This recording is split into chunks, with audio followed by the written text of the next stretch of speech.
Your love is rated X. That means you're extra, extra, extraordinary.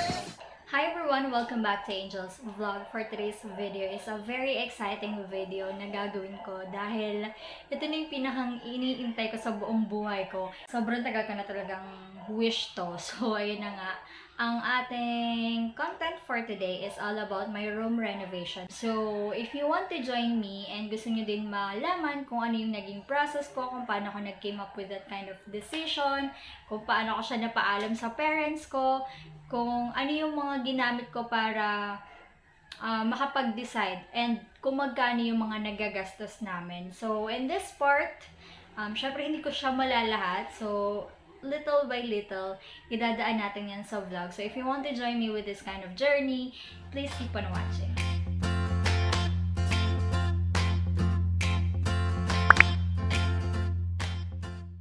To have you the background of why I came up with this kind of decision, it is because I don't have my own room. So, a backstory, during my college years, and I think 3 years na akong graduate, hindi ako dito natutulog talaga. So, ang nangyayari, kapag umuwi ako dito, makikitulog lang ako sa parents' room ko, dun sa pull-out. So, yun yung naging room ko during that 4 years. So, kasi nung college ako, malayo ako dito sa amin and nasa ibang lugar ako. So, ang tendency niya, mag-apartment ako, mag-bedroom or mag-bedroom space or mag-boarding house. Ayun.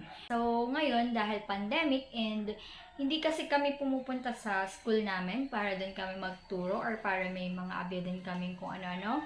Dito kami, as in work from home ako from Mondays to Friday. Talagang everyday naka-Zoom kami with our students.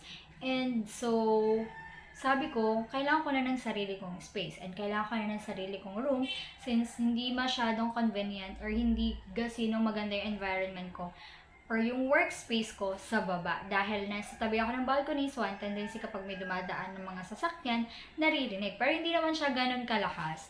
So, nagtiis ako 1 year and then, ayun, dumadami yung gamit ko sis dahil nga, Shopee is life, ayun. So, ngayon, realize ko, wala ka sarili kong room. So, napapagalitan ako na ang dami ko ng kalat, ang dami na ng gamit na naipupundar ko within that year na, itong year na nagka-pandemic tayo. Sabi ko, pagawan nyo na ako ng room ko kasi para may sarili na akong space at the same time, mababawasan yung kalat sa baba. Ayun nga, dahil nga kailangan ko ng sarili ko ng space and of course with the help of my parents naman. So thank you mommy and daddy dahil nagastusan nyo ako na magpagawa ng room na to dahil sila yung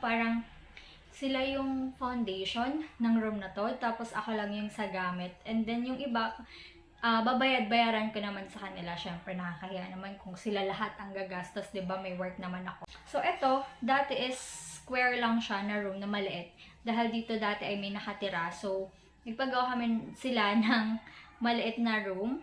And then nung lumipat na yung mga tito ko, ginawa na namin siyang stock room. So ngayon nasasayangan ako na baka pwede ako dun mag-room since nung nag-start nga ng pandemic. And nahihirapan ako magpaalam nung una and sobrang tagal nilang pumayag dahil nga mainit dito dahil open area siya talaga. So before pa dito talaga ako nagva-vlog. So kung mapapansin niyo medyo pawisan ako dati dahil nga naaanuhan ako ng araw dahil open area siya tapos may bubong lang kami na yero and then tendency nun is mainit talaga.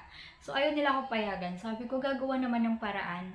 So ayun, pumayag naman at the end, pumayag din naman sila. So ito, yung floor plan pala, hindi ko sa inyo mapakita yung screen record or yung screenshot. Hindi ko din sa inyo mapakita actual kasi nga ginagamit ko yung phone ko pang vlog. So, papakita ko na lang yung application na ginamit ko para din sa floor plan para makita lang and ma-visualize ng mga gagawa. Dahil hindi na ako nagpa-architect, ang daming gastos. So, tinaga-tsaga ko na lang. Naghanap na lang ako sa Play Store ng sariling app na free. So, this is not sponsored in any ways. Ayan, naghanap lang ako ng app na free na pwede ko siyang gawing pang-plan. Para lang makita nila. Nakalimutan ko na yung pangalan ng app. So, ilalagay ko na lang dito. Ayan. So, naggawa ko doon ng 2D. So, nakita yung space kung ano yung plano sa room ko. And then, dito kasi sa other side, parang ginawa siyang 2 rooms na dito sa taas. 'Di ba dati sabi ko nga, square lang siya na maliit na isa lang. And then ngayon, in-extend siya and ginawa siyang dalawa. Kasi, this side is my room. Makikita niyo yung process. This side is my room. And then, the other side is gagawin siyang gym/stock room ng mga gamit namin. So, ayun. Dahil yung kapatid ko is nagdi-gym and may mga materials kami na mga gym materials kami. So, ayun yung mangyayari. And, ayun. Gumamit lang ko nung app na yon. And, ayun nga.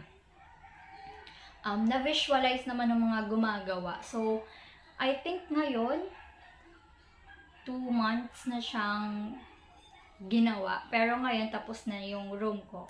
I think tapos na din dito sa kabila. So, ayusin na lang talaga. And then, ayun, nakikita din dun sa app na yun yung 3D na itsura ng room mo. So, pwede kang, pag zoom mo siya, makikita mo yung loob. Pwede kang maglagay ng mga materials, pero limited lang dahil siya nga ay free lang. So, pero at least na-visualize ko kung nasan yung window, saan ko ilalagay yung bed. Pero until now, hindi ko pa din alam kung saan ilalagay yung bed dahil mahirap yung space na ganito. So, ayan. Sa kabila, ganun din. So, gumamit lang ako ng ganong application. I will be showing you some of the clips na kinuha ko during that process. I think 3 weeks yung na-vlog ko. So,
there you go. So, this is the first part of the vlog dahil hindi ko siya kayang i-siksik ng isa without any explanation.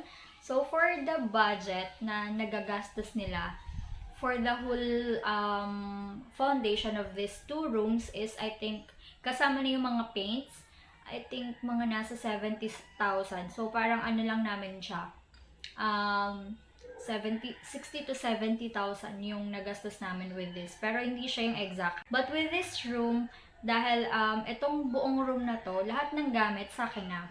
Pero yung floor sa akin din. Ayan. Pero yung nagastos nila dito is yung mga walls, yung mga paint, yung windows. So, ipapakita ko naman siya in the next vlog. So, you will see it naman. So, yeah, this is the first part of this vlog. So, I hope na samahan nyo pa rin ako in the second part. And makita niyo yung whole process dahil gusto ko din i-share sa inyo kung ano yung kaya ko. Like for example, pag nagme-makeover na, magkano yung magagastos ko. And of course, hindi mawawala, Shopee haul. Pero this is not sponsored yan. So Shopee, makiramdam ka na lang dahil sa'yo lang naman ako gumagastos. Charot. Ikaw lang pinagkagastos ako Shopee, so makiramdam ka naman. De joke lang. So, ayun lang with this process.